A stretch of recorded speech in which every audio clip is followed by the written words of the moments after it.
It was a chilly December evening in the small town of Petropolis, nestled in the misty hills of Brazil, where the air carried the sharp scent of pine trees mixed with the warm, spicy aroma of cinnamon and cloves wafting from every kitchen window.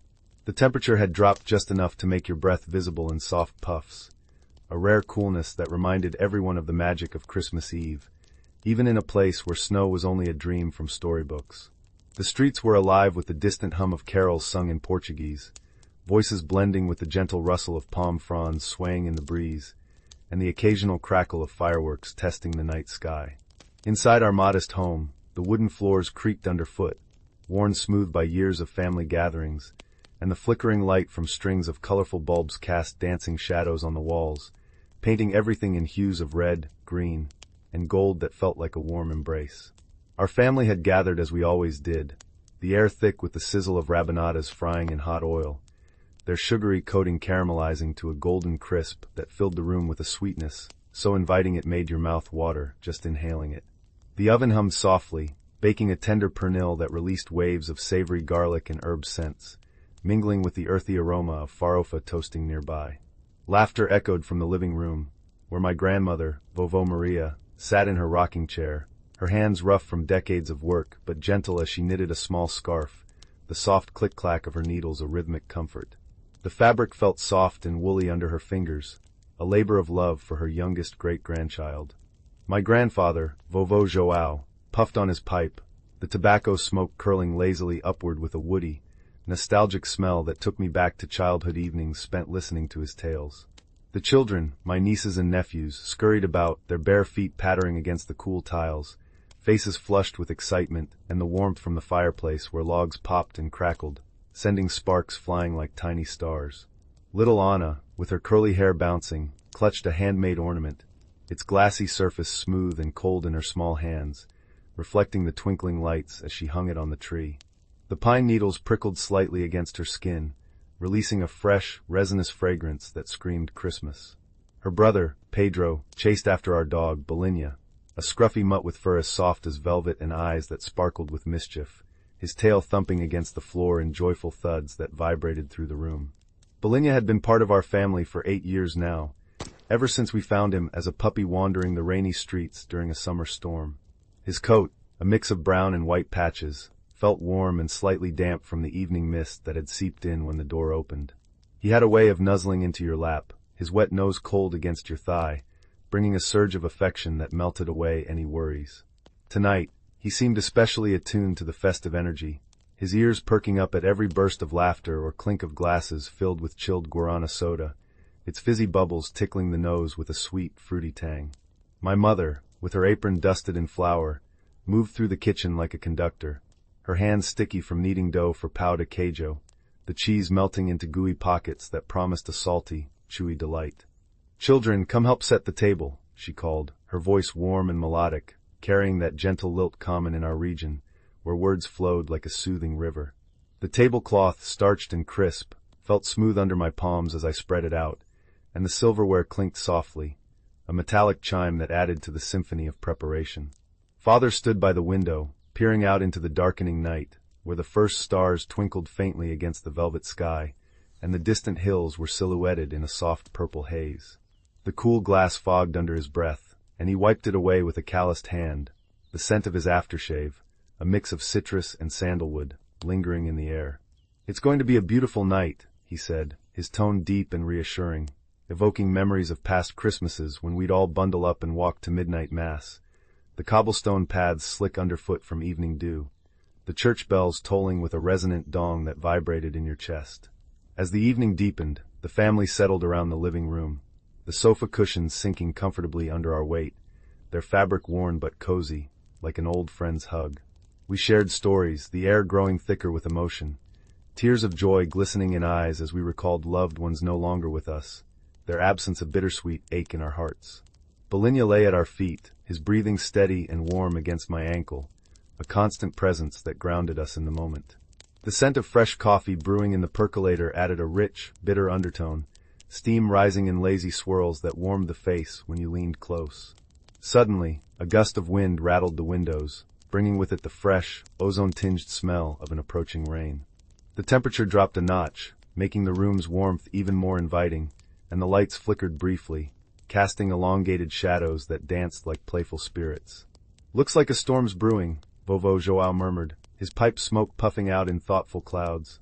The children huddled closer, their small bodies radiating heat, eyes wide with a mix of fear and excitement, the kind that makes your heart race just a little. Mother hurried to close the shutters, the wood creaking in protest, and as she did, a distant rumble of thunder rolled through the hills, low and ominous, vibrating the very foundations of the house. The first raindrops pattered against the roof, a soft tattoo that grew into a steady drum, the earthy petrichor scent flooding in through cracks, mingling with the indoor aromas to create a sensory tapestry of nature and home. Belinya's ears twitched, and he let out a soft whine, his fur bristling slightly under my hand as I stroked him, feeling the tension in his muscles. We didn't know it then, but this storm would change everything, turning our faithful dog into the unexpected hero of the night. As the wind howled outside, whipping branches against the walls with sharp snaps, the power surged and went out, plunging us into darkness. The sudden silence was deafening, broken only by the rain's relentless pour and the children's startled gasps, their breaths quick and shallow in the cool, inky black. The blackout wrapped the house in a velvety darkness, where the only light came from the dying embers in the fireplace, glowing orange and casting a faint, wavering warmth that barely reached the corners of the room. The air turned cooler instantly, a chill seeping through the floorboards, making toes curl in socks for comfort. The scent of smoke from the extinguished candles mixed with the rain's fresh dampness, creating an atmosphere thick with anticipation and a hint of unease.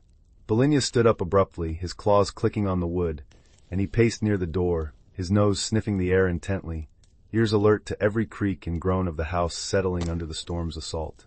"Everyone stay calm," Father said, his voice steady like an anchor, though I could hear the underlying concern, feel the tension in the way he gripped the armchair, the leather creaking under his fingers.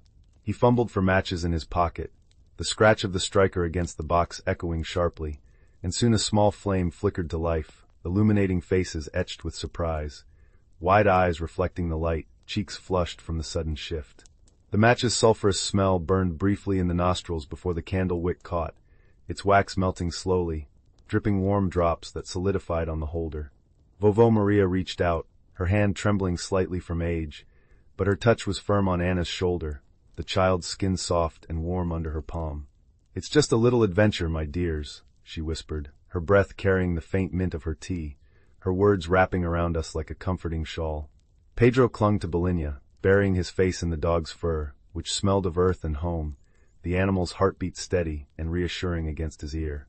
Mother moved swiftly, her skirts swishing softly, to gather more candles from the cupboard, their waxy surfaces smooth and cool. As she lit them one by one, the room bloomed with pockets of golden light, shadows retreating but still lurking in the edges, creating an intimate, storybook glow.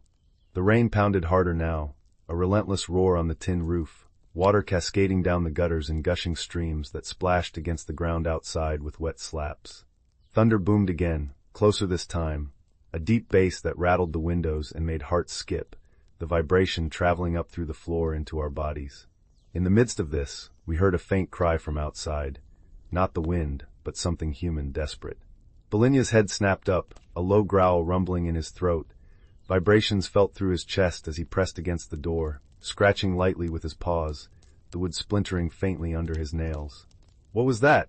I asked, my voice hushed, a prickle of fear raising goosebumps on my arms, the cool air amplifying the sensation. Father approached the door, the floorboards groaning under his weight, and cracked it open just enough for the wind to rush in, carrying a spray of rain that dotted our faces with cold droplets, tasting slightly metallic on the lips. The night was a swirling chaos of darkness and water, the streetlights out, leaving only the vague outlines of neighboring houses, their silhouettes blurred by sheets of rain. And there in the distance a figure stumbled, a neighbor, old Senora Elena, her voice carried on the wind, thin and wavering. "Help! Poor favor, help!" Her words pierced the storm, laced with panic, and we realized she was lost in the blackout, perhaps disoriented from the flooded paths, the water pooling cold and muddy around ankles, soaking through shoes with a squelching discomfort. Belinya barked sharply, the sound echoing in the room, his body tensing like a spring, for standing on end, the warmth of his excitement palpable.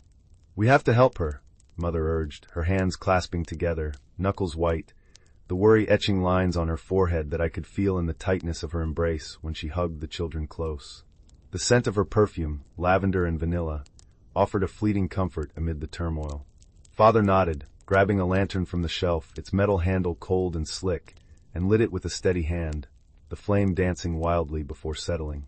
"I'll go out there," he said, but Bolinia was already pushing past him, slipping through the door into the night, his barks cutting through the rain like beacons. The dog vanished into the darkness, his paws splashing through puddles, the water cold and invigorating against his pads, driven by an instinct we couldn't fathom.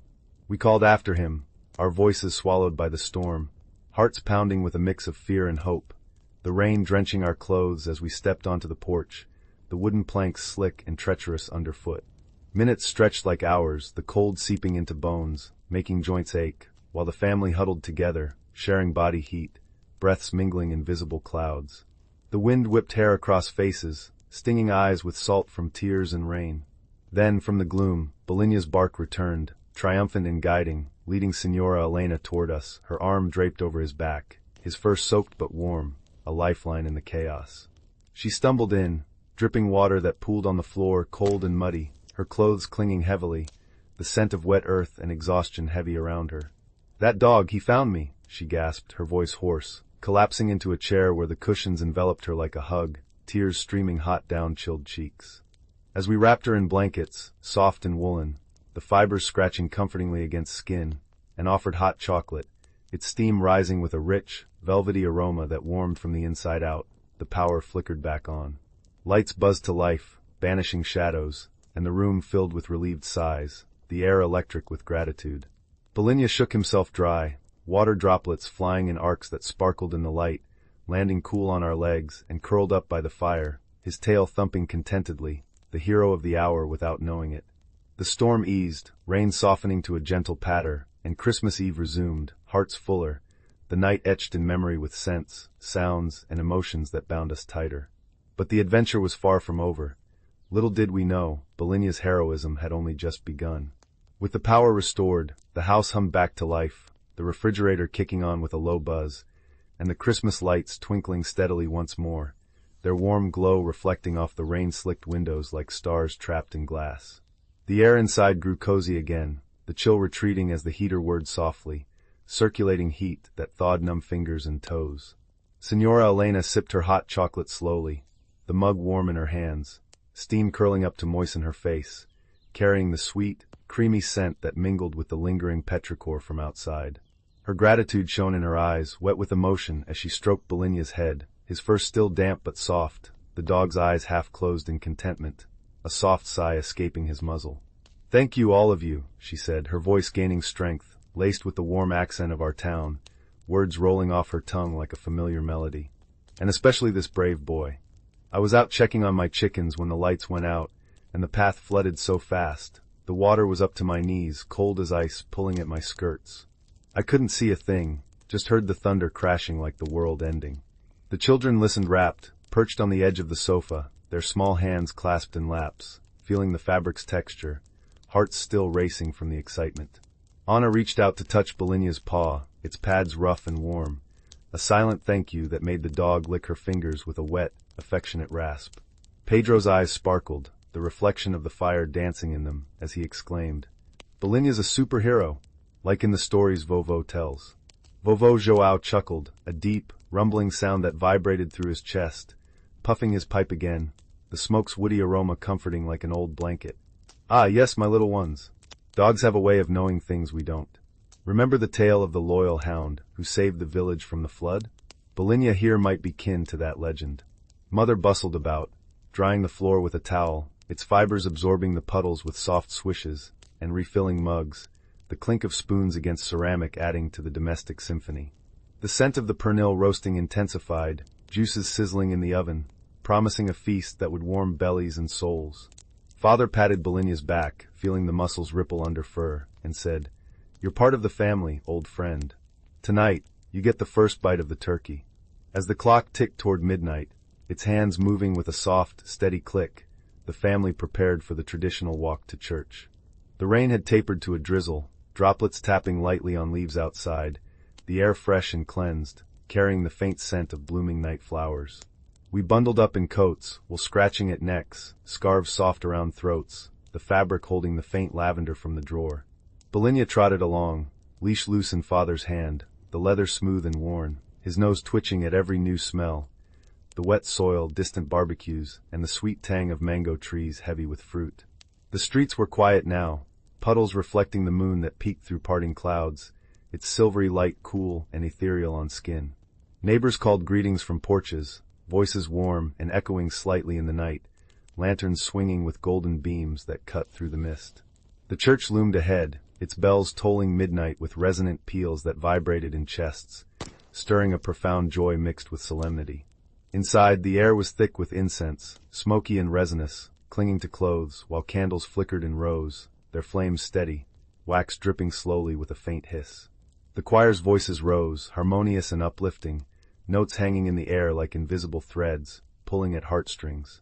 Bolinya sat quietly at our feet, his presence a grounding warmth amid the spiritual elevation, tail sweeping the stone floor in gentle arcs. After Mass, we returned home, feet aching from the walk but spirits soaring, the cool night air invigorating lungs. The table was set, silverware gleaming under lights, napkins folded crisply, and the food steamed invitingly, rabanadas golden and dusted with cinnamon, their crunch promising under teeth. Farofa nutty and buttery, pernil sliced tender, juices pooling rich and savory.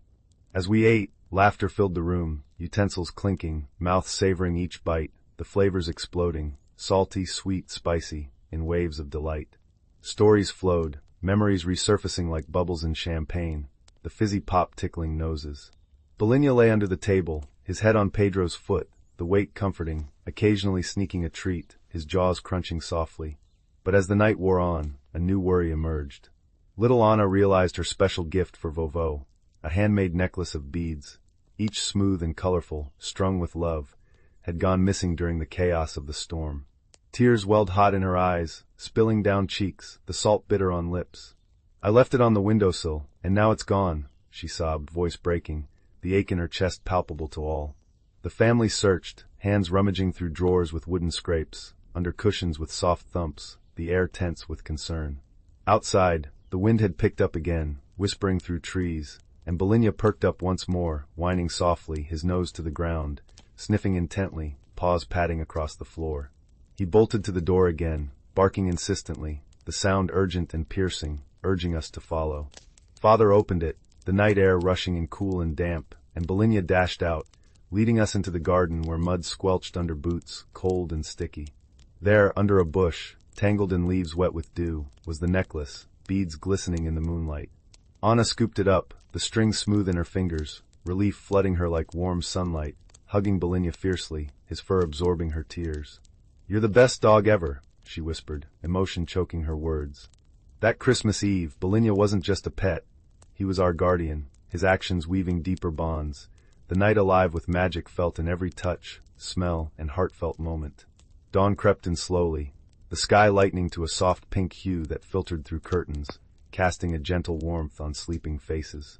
The house was quiet now, the remnants of the feast cleared away, dishes drying with faint drips, the air still scented with spices and pine. Bodies ached pleasantly from the night's adventures, muscles relaxed in the soft embrace of beds, sheets cool and crisp against skin. Bolinya curled at the foot of the bed, his breathing rhythmic, a soft snore adding to the peaceful symphony. As the family stirred, the first rays of sun touched the windows, birds chirping outside in cheerful trills, the world awakening fresh after the storm. Coffee brewed anew, its robust aroma pulling everyone to the kitchen, where yawns mixed with smiles, eyes bleary but bright with lingering joy. The temperature rose gradually, the coolness of night giving way to a mild morning warmth that promised a lazy day. We exchanged gifts under the tree, paper crinkling delightfully under fingers, ribbons silky and smooth. Each unwrap revealed treasures, books with pages crisp and inky, toys with plastic shine and mechanical whirs, clothes soft and new-scented. Bolinya received a new collar, leather supple and embossed, buckled around his neck with a satisfying click, and a bone that he gnawed contentedly, the crunch echoing. The day unfolded in lazy bliss, children playing outside, grass damp under feet, laughter ringing clear. Meals were leftovers warmed, flavors deepened overnight, savored with gratitude. Stories of Bolinya's heroism spread through phone calls, voices excited over lines, the dog's legend growing with each retelling. As evening fell again, the sky streaked with orange and purple, the air cooling once more, we gathered around the fire, its crackle soothing, embers glowing. Bolinia rested his head on laps, eyes full of love, the bond unbreakable.